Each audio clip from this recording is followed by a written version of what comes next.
Hello दोस्तों हमारी app Vishnu economics school के स्टोर में इकोनॉमिक्स और कॉमर्स सब्जेक्ट से रिलेटेड 250 से अधिक कोर्स हैं। तो दोस्तों अगर आप यूजी में हो या पीजी में हो या आप यूपीएससी की तैयारी कर रहे हो या आपके पास यूजीसी नेट है या आप पीजीटी की तैयारी कर रहे हो या किसी और कंपटीशन की तैयारी कर रहे हो जहाँ पर इकोनॉमिक्स और कॉमर्स सब्जेक्ट है, तो आपके लिए हमारे पास कोर्स है। तो दोस्तों हमारी ऐप जरूर डाउनलोड कर लीजिएगा, विष्णु इकोनॉमिक्स स्कूल।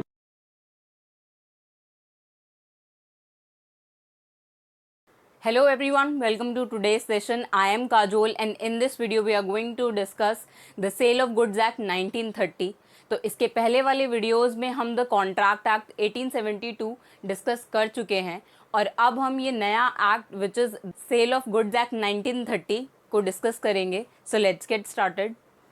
तो अब पहले हम सेल ऑफ गुड्स एक्ट के इंट्रोडक्शन से स्टार्ट करेंगे, उसकी डेफिनेशन और उसके असेंशियल्स से। तो अब definition of sale of goods act में ये है कि वो सेक्शन 4 एंड सबसेक्शन 1 में प्रेजेंट है। तो अब a contract whereby the seller transfers or agrees to transfer the property in goods to buyer for a price. तो अब यहाँ पर दो पार्टीज हैं, एक सेलर होगा और दूसरी बायर है। तो अब एक कॉन्ट्रैक्ट हो रहा है सेलर और बायर के बीच में, किस चीज़ को लेकर? ट्रांसफ़र और agrees to transfer the property in goods. तो वो जो प्रॉपर्टी है जिसके ऊपर कोई कॉन्ट्रैक्ट हो रहा है वो यहाँ पर गुड्स की फॉर्म में है। तो अब यहाँ पे contract of sale of goods में जो भी सब्जेक्ट मैटर है वो गुड्स की फॉर्म में प्रेजेंट होना इम्पॉर्टेंट है और यहाँ पर टू पार्टीज़ होनी चाहिए जिनमें से एक सेलर होगा और एक बायर होगा।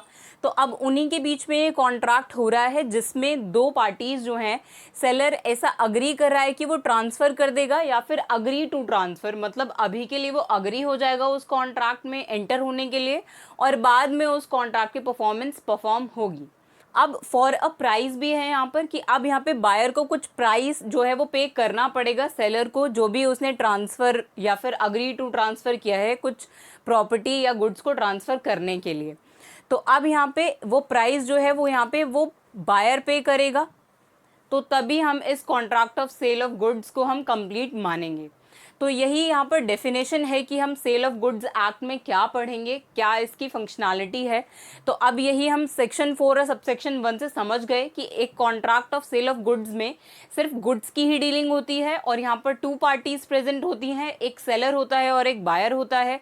और यहाँ पे कोई भी सेलर जो है वो कुछ प्रॉपर्टी इन गुड्स को या तो ट्रांसफ़र करेगा और या फिर अग्री टू ट्रांसफ़र करेगा कि वो फ्यूचर में उन गुड्स को ट्रांसफ़र करेगा उस गुड्स के बायर को और उसके बदले में बायर जो है वो कुछ प्राइस पे करेगा सेलर को। तो ऐसे ही यहाँ पर सेल ऑफ गुड्स जो है वो कंप्लीट होगी, यहाँ पे ये जो कॉन्ट्रैक्ट हुआ ये कंप्लीट माना जाएगा। तो अब आगे हम इसके पॉइंट्स टू बी नोटेड पढ़ेंगे। तो अब यहाँ पे फर्स्ट पॉइंट है, law relating to sale of goods is contained in the sale of goods act 1930। तो अब ये जो सेल ऑफ गुड्स एक्ट 1930 है जो हम पढ़ रहे हैं, इसमें किस चीज़ से रिलेटेड लॉज बनाए गए हैं? इसमें सेल ऑफ गुड्स के जो भी लॉज होंगे वो यही एक्ट जो है वो कंटेन करता है। तो अब नेक्स्ट है यहाँ पर, it came into force on 1 July 1930 having 66 sections. तो अब इस एक्ट के अंदर 66 सेक्शंस हैं। नेक्स्ट है यहाँ पर जनरल प्रोविजंस ऑफ आईसीए मतलब Indian contract act 1872 continue to be applicable to the contract of sale. जो भी हमने जनरल प्रोविजंस पढ़े थे द इंडियन कॉन्ट्रैक्ट एक्ट 1872 में, वो सेल ऑफ गुड्स एक्ट में भी एप्लीकेबल होते हैं। तो अब कौन कौन से ऐसे प्रोविजंस हैं? वो है provision of capacity of parties.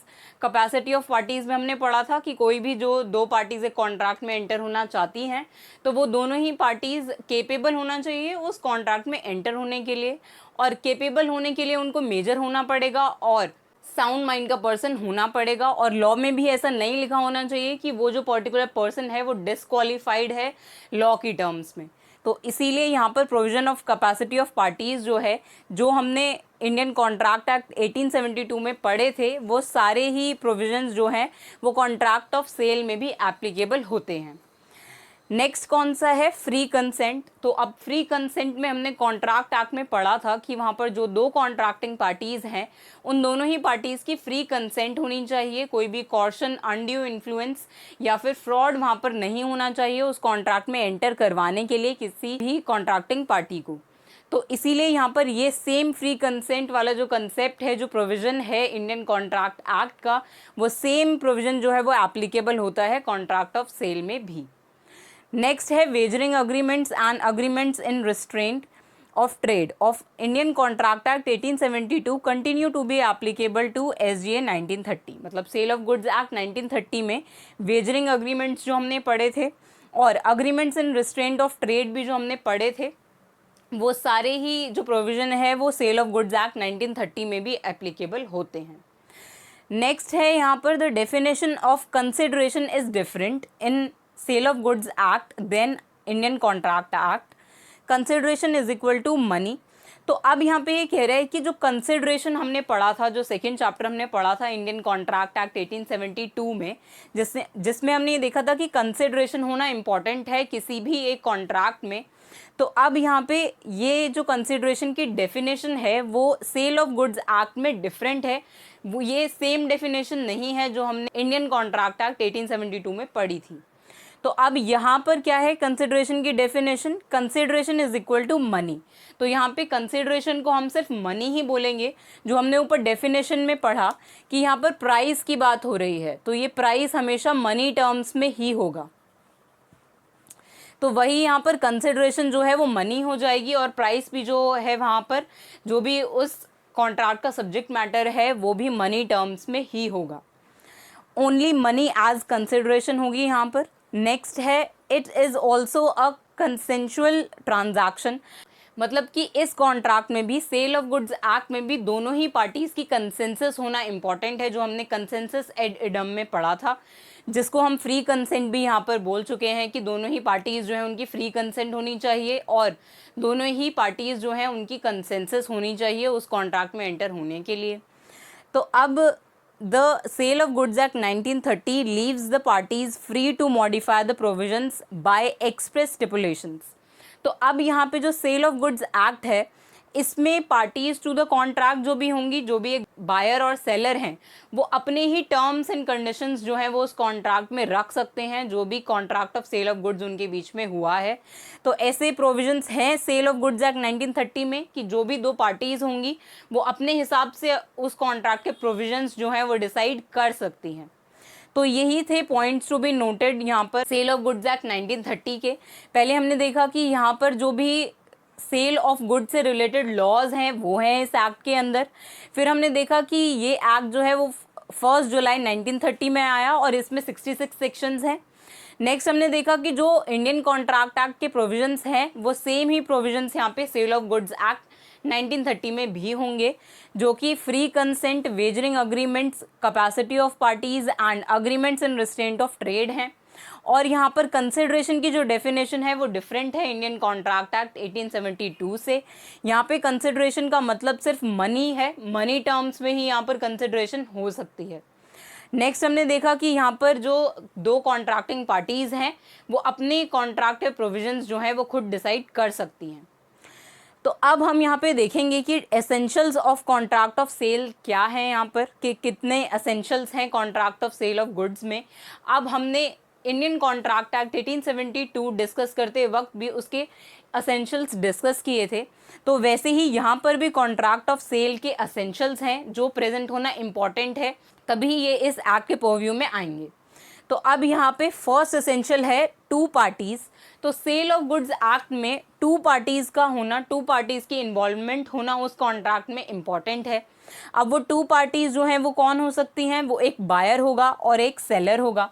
तो अब यहाँ पर एक सेलर जो है वो जो भी ट्रांसफ़र ऑफ गुड्स करेगा किसी भी बायर को, तो उसके बदले में उसको कुछ प्राइस मिलेगा, कुछ भी मनी टर्म्स में जो कंसिडरेशन है वो उसको मिलेगी। तो यहाँ पर जो भी गुड्स ट्रांसफ़र हो रहे हैं उसके बदले में यहाँ पर सेलर को भी कुछ कंसिडरेशन मिलेगा जो कि मनी टर्म्स में होगा, और वहाँ पर बायर को जो है वो गुड्स मिल जाएंगे। तभी हम बोलेंगे कि ये दो पार्टीज़ जो हैं वो एक कॉन्ट्रैक्ट ऑफ सेल में एंटर हो रही हैं। तो इसीलिए यहाँ पर भी दो पार्टीज़ का होना इम्पॉर्टेंट है, एक बायर होना चाहिए और दूसरी पार्टी सेलर ही होगी। तो नेक्स्ट एसेंशियल है यहाँ पर सेकेंड है ट्रांसफ़र ऑफ प्रॉपर्टी। यहाँ पर वो जो दो कॉन्ट्रैक्टिंग पार्टीज़ हैं, एक सेलर और एक बायर है, उनके बीच में एक ट्रांसफ़र ऑफ प्रॉपर्टी होना चाहिए। ट्रांसफ़र ऑफ प्रॉपर्टी का मतलब यहाँ पर है कि यहाँ पर ओनरशिप ट्रांसफ़र होनी चाहिए उस प्रॉपर्टी की, मतलब सेलर के पास से वो जो ओनरशिप है उन गुड्स की वो बायर को ट्रांसफ़र हो जानी चाहिए। मतलब उन गुड्स का जो टाइटल है वो सेलर उन गुड्स को डिलीवर करने के साथ साथ बायर को, उसके साथ साथ उनके ओनरशिप को भी ट्रांसफ़र करेगा, तभी यहाँ पर ट्रांसफ़र ऑफ प्रॉपर्टी हो पाएगा, तभी यहाँ पर ओनरशिप जो है वो बायर को ट्रांसफ़र हो जाएगी। तो transfer of possession is not equal to sale of goods. यहाँ पर अब ये भी मतलब है कि अगर मान लेते हैं कि एक सेलर है और एक बायर है और इसने गुड्स जो हैं वो सेल कर दिए बायर को, तो इसको हम ये नहीं कहेंगे कि यहाँ पर पोजेशन भी उन गुड्स की ट्रांसफ़र हो गई है। ऐसा भी हो सकता है कि उन गुड्स की सेल हो गई हो लेकिन अभी पोजेशन जो है उन गुड्स का वो ट्रांसफ़र ना हुआ हो। पोजेशन का मतलब यहाँ की अभी वो जो गुड्स हैं वो अभी सेलर के पास ही रखे हुए हैं और फिलहाल जो गुड्स हैं वो सेलर के पास हैं, बाद में उन गुड्स की जो ओनरशिप है वो ट्रांसफ़र हो जाएगी ये कॉन्ट्रैक्ट परफॉर्म होने के बाद। तो यहाँ पर अगर ऐसा होता है कि कोई भी सेलर जो है अगर वो बायर को कुछ पोजेशन दे देता है गुड्स की, तो इसका मतलब ये नहीं है कि वो उन गुड्स की सेल कर रहा है उस बायर को। सेल ऑफ गुड्स उस पॉइंट पे परफॉर्म नहीं होगा। सिर्फ पोजेशन ट्रांसफ़र कर देने को हम सेल ऑफ गुड्स यहाँ पर नहीं बोलेंगे, यहाँ पर हमें ट्रांसफ़र ऑफ प्रॉपर्टी परफॉर्म करना पड़ेगा तभी वहाँ पर सेल ऑफ गुड्स होगी। तो अब नेक्स्ट है यहाँ पर थर्ड पॉइंट है गुड्स कि मतलब यहाँ पर गुड्स का प्रेजेंट होना इम्पॉर्टेंट है, जो हमने यहाँ पर डेफिनेशन में ही देख लिया था कि वहाँ पर जो प्रॉपर्टी है वो गुड्स की टर्म्स में होनी चाहिए जिसके ऊपर बायर एंड सेलर जो है वो contract of sale of goods में एंटर होंगे। तो यहाँ पर गुड्स, अब गुड्स का मतलब क्या है यहाँ पर subject matter of the contract, कि वहाँ पर जो गुड्स हैं वही उस कॉन्ट्रैक्ट का सब्जेक्ट मैटर होंगे। तो अब यहाँ पे गुड्स का मतलब क्या है, every kind of movable property. Every kind of movable property को हम गुड्स बोल देते हैं। यहाँ पर इमूवेबल प्रॉपर्टी जो है वो नहीं आ पाएंगी, सिर्फ मूवेबल प्रॉपर्टी को ही हम गुड्स कहेंगे यहाँ पर। Other than actionable claims, actionable claims के अलावा and money, stock and shares, growing crop, grass and things attach to land. मतलब सारी मूवेबल प्रॉपर्टीज़ होंगी गुड्स, लेकिन क्या नहीं होंगी, अदर देन एक्शनेबल क्लेम्स नहीं होंगे, मनी भी नहीं होगी, स्टॉक एंड शेयर को भी हम गुड्स की टर्म्स में या फिर मूवेबल गुड्स हम स्टॉक एंड शेयर्स को नहीं बोल सकते, और हम ग्रोइंग क्रॉप्स को भी मूवेबल प्रॉपर्टीज़ नहीं बोलेंगे। ग्रास या फिर जो भी चीज़ें लैंड से अटैच्ड हैं उनको भी हम मूवेबल प्रॉपर्टी में कंसिडर नहीं करेंगे, तो हेंस हम उनको गुड्स भी कंसिडर नहीं करेंगे। तो अब goodwill, trademark, patent, water, gas, electricity are all regarded as goods. तो अब यहाँ पे गुडविल भी हम गुड्स में कंसिडर करते हैं, ट्रेडमार्क जो कि इनटेंजिबल हैं, इन सब चीज़ों को भी हम गुड्स मान सकते हैं जो कि trademark, patent, water, gas, electricity हैं। तो इन सभी को हम गुड्स कंसिडर कर सकते हैं, इनको हम मूवेबल प्रॉपर्टीज़ मानते हैं। तो अब नेक्स्ट असेंशियल है यहाँ पर प्राइस। यहाँ पर प्राइस का होना इम्पॉर्टेंट है कि यहाँ पर बायर जो है वो सेलर को कुछ प्राइस पे करे। मनी कंसिडरेशन होना चाहिए, हमने यहाँ पर डिस्कस किया था डेफिनेशन में ही कि यहाँ पर बायर जो है वो कुछ प्राइस के बदले में जो है वो गुड्स सेलर से बाय कर रहा है, तो इसीलिए वो जो भी प्राइस है वो मनी टर्म्स में होना चाहिए। हमने यहाँ पर देखा कि कंसिडरेशन जो है वो यहाँ पर मनी टर्म्स में ही कंसिडर होती है।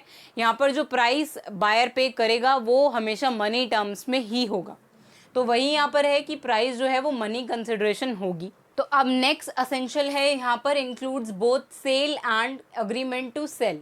तो अब सेल ऑफ गुड्स एक्ट में सेल भी कंसिडर होता है और अग्रीमेंट टू सेल भी कंसिडर होता है। तो अब जो दो कॉन्ट्रैक्टिंग पार्टीज़ हैं वो यहाँ पर सेल भी कर सकती हैं गुड्स का, contract of sale of goods में, या फिर वो ऐसा अग्रीमेंट भी कर सकती हैं कि वो सेल करेंगी इन फ्यूचर। तो अब यहाँ पे सेल का मतलब क्या हुआ, एक्चुअल एग्जीक्यूटेड सेल। जो भी सेल होगी वो उसी पॉइंट ऑफ टाइम पर जब वो कॉन्ट्रैक्ट हो रहा है तभी वो सेल जो है वो कंप्लीट हो जाएगी, तो उसको हम सेल बोलेंगे। यहाँ पर एग्जीक्यूटेड कॉन्ट्रैक्ट होता है कि वो कॉन्ट्रैक्ट जो है वो पूरी तरह से परफॉर्म हो गया है। ऐसा हम कब मानेंगे, जब वो सेल ऑफ गुड्स होगा। तो सेल ऑफ गुड्स को हम एग्जीक्यूटेड कॉन्ट्रैक्ट मानते हैं। तो अब यहाँ पे अग्रीमेंट टू सेल को हम एग्जीक्यूटरी कॉन्ट्रैक्ट मानते हैं, जो हमने टाइप्स ऑफ कॉन्ट्रैक्ट में पढ़ा था कि एग्जीक्यूटेड और एग्जीक्यूटरी दो काइंड्स ऑफ कॉन्ट्रैक्ट होते हैं। एग्जीक्यूशन के पॉइंट ऑफ व्यू से। तो अब यहाँ पे जो कॉन्ट्रैक्ट है वो पूरा एग्जीक्यूट हो चुका है, लेकिन अग्रीमेंट टू सेल में वो अभी भी एग्जीक्यूटरी है। Agree to sale in future होता है इस कॉन्ट्रैक्ट में कि कुछ गुड जो है वो फ्यूचर में जो सेलर है वो बायर को ट्रांसफ़र कर देगा।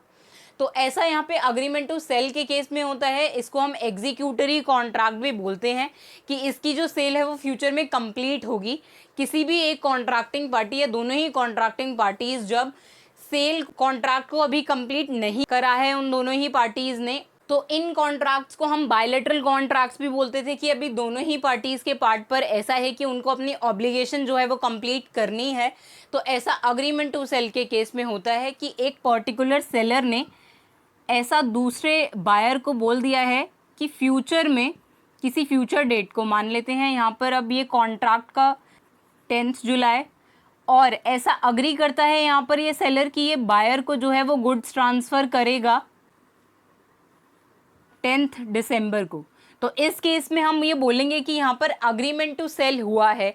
अगर ये सेल जो है वो 10 जुलाई को ही कंप्लीट हो जाती तो इसको हम फिर एग्जीक्यूटेड सेल मानते, लेकिन अब यहाँ पर सेलर ने ऐसा बोला है 10 जुलाई को ये कॉन्ट्रैक्ट हो रहा है और इस कॉन्ट्रैक्ट में सेलर ने यहाँ पर बोला कि वो 10 दिसंबर को जो है वो बायर को गुड्स ट्रांसफ़र करेगा। तो यहाँ पर अग्रीमेंट टू सेल हुआ, ये एग्जीक्यूटरी कॉन्ट्रैक्ट हुआ, अभी इसको फ्यूचर में एग्जीक्यूट होना है और इसको हम बायलैटरल कॉन्ट्रैक्ट भी बोल सकते हैं। तो अब यहाँ पे नेक्स्ट एंड लास्ट एसेंशियल है यहाँ पर contract of sale of goods का, no formalities to be observed can be made through mere offer and acceptance. तो यहाँ पर जितनी फॉर्मेलिटीज़ हमने इंडियन कॉन्ट्रैक्ट एक्ट 1872 में देखी थी उतनी फॉर्मेलिटीज़ यहाँ पर नहीं परफॉर्म करनी होती। यहाँ पर सिर्फ ऑफर एंड एक्सेप्टेंस से ही जो दो पार्टीज़ हैं वो एक कॉन्ट्रैक्ट में एंटर हो जाती हैं। तो यही यहाँ पर असेंशियल थे contract of sale of goods के। तो अब हम यहाँ पर काइंड्स ऑफ गुड्स डिस्कस करेंगे। तो अब यहाँ पे 3 काइंड्स ऑफ गुड्स होते हैं। तो फर्स्ट काइंड ऑफ गुड है एग्जिस्टिंग गुड्स, सेकेंड है फ्यूचर गुड्स और थर्ड है कंटिंजेंट गुड्स। तो अब एग्जिस्टिंग गुड्स हम किन्हें कहते हैं? Goods physically existent at the time of making the contract, मतलब वो जो गुड्स हैं वो उस टाइम पर प्रेजेंट हैं जिस टाइम पर वो कॉन्ट्रैक्ट बन रहा है। तो मान लेते हैं आप एक टेलर की शॉप पर जाते हैं और वहाँ से आप एक सूट बाय कर लेते हैं, तो उस केस में वहाँ पर वो एग्जिस्टिंग गुड्स हुए कि आपने वहाँ टेलर की शॉप पर आपने एक सूट देखा और आपने उसको बाय कर लिया। तो वो गुड्स एग्जिस्टेंट था जब वो कॉन्ट्रैक्ट फॉर्म हो रहा था, आपने उस टेलर से पूछा उस सूट का प्राइस और उसके बाद आपने उसको बाय कर लिया। तो इस केस में वहाँ पर वो जो सूट है वो वहाँ पर एग्जिस्टिंग गुड्स होता। लेकिन यही आप अगर वहाँ पर एक क्लॉथ बाय करते तो और उसके बाद आप उसको कहते, वहाँ पर टेलर को आप ये कहते कि उस क्लॉथ से अभी आपको एक सूट जो है वो बनवाना है, तो उस केस में फिर वो एक फ्यूचर गुड बन जाता। तो अब फ्यूचर गुड्स पे जाने से पहले हम देखते हैं कि यहाँ पर कितने टाइप्स ऑफ एग्जिस्टिंग गुड्स हैं। तो यहाँ पर 2 टाइप्स ऑफ एग्जिस्टिंग गुड्स हैं, स्पेसिफिक एंड अनसर्टेन्ड गुड्स। तो अब पहले स्पेसिफिक गुड्स हम किन्हें कहते हैं तो वो डिस्कस करते हैं। पहले मान लेते हैं यहाँ पर 2 कॉन्ट्रैक्टिंग पार्टीज़ हैं और इनके बीच में एक कॉन्ट्रैक्ट हुआ है, ये सेलर है और ये बायर है, और इनके बीच में एक कॉन्ट्रैक्ट होता है डीवीडी प्लेयर को लेकर। और यहाँ पर सेलर बोलते हैं कि वहाँ पर ABC कोड का एक डीवीडी प्लेयर है उनके पास, या फिर कंपनी हो सकती है, तो वही स्पेसिफिक कंपनी का जो डीवीडी प्लेयर है वो यहाँ पर बायर को चाहिए। तो उस केस में ये पर्टिकुलर डीवीडी प्लेयर जो है वही यहाँ पर बायर जो है वो बाय करेगा। तो इसीलिए यहाँ पर ये स्पेसिफिक गुड्स की कैटेगरी में आ गया कि यहाँ पर यही पर्टिकुलर पीस जो है वो यहाँ पर बायर को परचेस करना है। तो इसीलिए यहाँ पर ये जो डीवीडी प्लेयर है ये स्पेसिफिक गुड बन जाएगा, यहाँ पे ये एसर्टेन्ड गुड बन जाएगा। और अब अगर यही अनएसर्टेन्ड गुड होता तो उस केस में क्या होता? तो अब मान लेते हैं यहाँ पर 2 कॉन्ट्रैक्टिंग पार्टीज़ हैं, ये सेलर है और ये बायर है, और अब यहाँ पे इनमें शुगर को लेके कॉन्ट्रैक्ट हो रहा है, contract of sale of goods हो रहा है कि यहाँ पर जो सेलर हैं वो ऐसा बोल रहे हैं कि वो अपने गोडाउन में जो भी उनके पास शुगर का जो गोडाउन है और उनके गोडाउन में यहाँ पर 500 सैक्स ऑफ शुगर हैं और यहाँ पर अब सेलर जो है वो बायर को ऐसा बोलते हैं कि उनके पास जो 500 सैक्स ऑफ शुगर है वो उनमें से 50 सैक्स जो है वो यहाँ पर बी को ट्रांसफ़र कर देंगे। तो इस केस में यहाँ पर ये अनएसर्टेन्ड गुड्स हुए कि अब हमें नहीं पता उन 500 में से कौन से 50 सैक्स जो है वो यहाँ पर सेलर बायर को देना चाहता है। तो इस केस में हम इसको अनएसर्टेन्ड गुड्स बोलेंगे। लेकिन स्पेसिफिक गुड्स के केस में हमने देखा कि यहाँ पर बायर ने ये बोला था कि जो पर्टिकुलर एबीसी कंपनी का जो भी डीवीडी प्लेयर है वो वही डीवीडी प्लेयर जो है वो बायर को चाहिए। तो इस केस में यही स्पेसिफिक गुड जो है वो बायर को चाहिए था। लेकिन यहाँ पर अब जब शुगर की बात आई तो उस केस में यहाँ पर अगर 500 सैक्स ऑफ शुगर हैं यहाँ पर सेलर के पास और उनमें से कोई भी 50 सैक्स जो हैं वो बायर को सेल करेगा, तो उस केस में यहाँ पर वो जो 50 सैक्स हुए वो यहाँ पर अनएसर्टेन गुड्स माने जाएंगे, क्योंकि हमें यहाँ पर नहीं पता कि वो कौन से 50 सैक्स होंगे उन 500 सैक्स में से जो सेलर यहाँ पे बायर को ट्रांसफ़र करेगा। तो यहाँ ये हुआ हमारा एग्जिस्टिंग गुड्स। तो अब नेक्स्ट है फ्यूचर गुड्स। तो अब फ्यूचर गुड्स में हमने यहाँ पर देखा था कि अगर आप टेलर की शॉप पर जाते हैं और वहाँ पर आप ये कहते हैं कि आप एक क्लॉथ ले लेते हैं वहाँ से, और उसके बाद आप ये बोलते हैं कि उसका सूट आपको बनवाना है, और फिर उस केस में वहाँ पर जो सूट होगा जो अभी बना नहीं है, अभी आपके पास सिर्फ क्लॉथ है, तो अब वो जो फ्यूचर में सूट बनेगा तो उस सूट को हम यहाँ पर फ्यूचर गुड्स कह रहे हैं। जिस पॉइंट ऑफ टाइम पर वो कॉन्ट्रैक्ट बन रहा है कि आप वहाँ पर टेलर को ऐसा बोल रहे हैं क्लॉथ देकर कि वहाँ पर आपको उनसे सूट बनवाना है, तो उस केस में सूट यहाँ पर फ्यूचर गुड्स हो जाएगा। अब इसकी डेफिनेशन क्या है? Goods to be manufactured.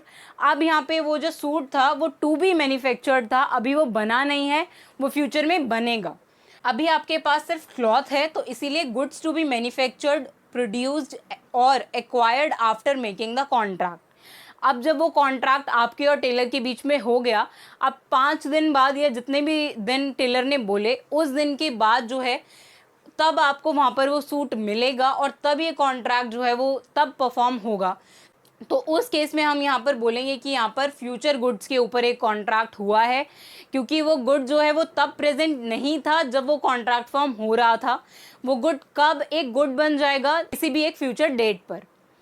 तो अब यहाँ पे सेकंड एग्जाम्पल है इसका, मान लेते हैं 2 कॉन्ट्रैक्टिंग पार्टीज़ के बीच में मैंगोज़ को लेकर कोई कॉन्ट्रैक्ट होता है, और वहाँ पर एक कॉन्ट्रैक्टिंग पार्टी ऐसा बोलती है कि नेक्स्ट ईयर जितने भी उनके गार्डन में मैंगोज़ होंगे, जितनी भी मैंगो की यील्ड होगी, उतनी सारी यील्ड जो है वो सेलर जो है यहाँ पर बायर को ट्रांसफ़र कर देगा। तो उस केस में हम इसको बोलेंगे कि अभी इस पॉइंट ऑफ टाइम पर जो सेलर है उसके पास एग्जिस्टेंट गुड नहीं है, वो एक फ्यूचर गुड की बात कर रहे हैं कि नेक्स्ट ईयर जितने भी मैंगोज़ उनके गार्डन में होंगे तो वही जो है वो बायर को ट्रांसफ़र करेंगे। तो इस केस में भी एक फ्यूचर गुड को लेकर वो एक कॉन्ट्रैक्ट फॉर्म हो रहा है। अभी उन गुड्स को प्रोड्यूस करना बाकी है और किसी फ्यूचर डेट पे वो एग्जिस्टिंग गुड्स बनेंगे और तब वो कॉन्ट्रैक्ट जो है वो एग्जीक्यूट होगा। तो अब यहाँ पे नेक्स्ट है कंटिंजेंट गुड्स। अब कंटिंजेंट गुड्स जो हैं वो फ्यूचर गुड्स का ही एक टाइप होते हैं। Type of future goods based on uncertain event. एक अनसर्टेन इवेंट पे ये बेस्ड होते हैं। जो हम पहले भी पढ़ चुके हैं कि कंटिंजेंट का मतलब किसी भी एक फ्यूचर अनसर्टेन इवेंट पे बेस्ड होगी कोई भी चीज़। तो यहाँ पर हम कंटिंजेंट गुड्स की बात कर रहे हैं जो कि एक अनसर्टेन सिचुएशन पे बेस्ड होंगे। तो अब ये कैसे हो सकता है? तो अब यहाँ पर 2 कॉन्ट्रैक्टिंग पार्टीज़ हैं ए एंड बी, और जो ए हैं वो यहाँ पर सेलर हैं और बी यहाँ पर बायर हैं। तो अब इन दोनों के बीच में एक कॉन्ट्रैक्ट होता है कंटिंजेंट गुड्स को लेकर। तो अब यहाँ पर ए ऐसा बोलते हैं कि अगर वो सी से वो पेंटिंग जो है एक कोई रेयर पेंटिंग है, वो अगर यहाँ पर ए जो है वो सी से बाय कर पाए तो वो उस पेंटिंग को जो है वो बायर को ट्रांसफ़र कर देंगे, बायर को सेल कर देंगे। तो अब ये जो सिचुएशन है ये एक अनसर्टेन कंडीशन पे बेस्ड है कि इन केस अगर ए जो है वो सी से वो एक पर्टिकुलर पेंटिंग जो उनके पास है वो अगर परचेज़ कर पाए तो उसके बाद सेलर जो है वो यहाँ पर बायर को उस पेंटिंग को ट्रांसफ़र करेंगे या फिर सेल करेंगे। तो इसीलिए ए का सी से वो पेंटिंग को परचेज करना ही एक अनसर्टेन इवेंट है, जिसको यहाँ पर पेंटिंग को हम कंटिंजेंट गुड्स बोलेंगे कि सेलर के पास अभी वो गुड है नहीं, लेकिन फ्यूचर में उनके पास वो गुड होगा या नहीं इसकी भी कोई सर्टेनिटी नहीं है। इसीलिए हम इनको कंटिंजेंट गुड्स बोलते हैं कि इसी सिचुएशन पे जो है फ्यूचर में कॉन्ट्रैक्ट जो है वो फॉर्म होगा ए और बी के बीच में। तो यही यहाँ पर 3 काइंड्स ऑफ गुड्स थे, पहले existing goods, future goods and contingent goods. तो आई होप अब आप यहाँ पर सेल ऑफ गुड्स एक्ट का इंट्रोडक्शन और यहाँ पर काइंड्स ऑफ गुड्स जो हैं वो समझ गए होंगे। तो अब इसके नेक्स्ट वीडियो में हम नेक्स्ट टॉपिक से स्टार्ट करेंगे। So see you in the next video. Thank you.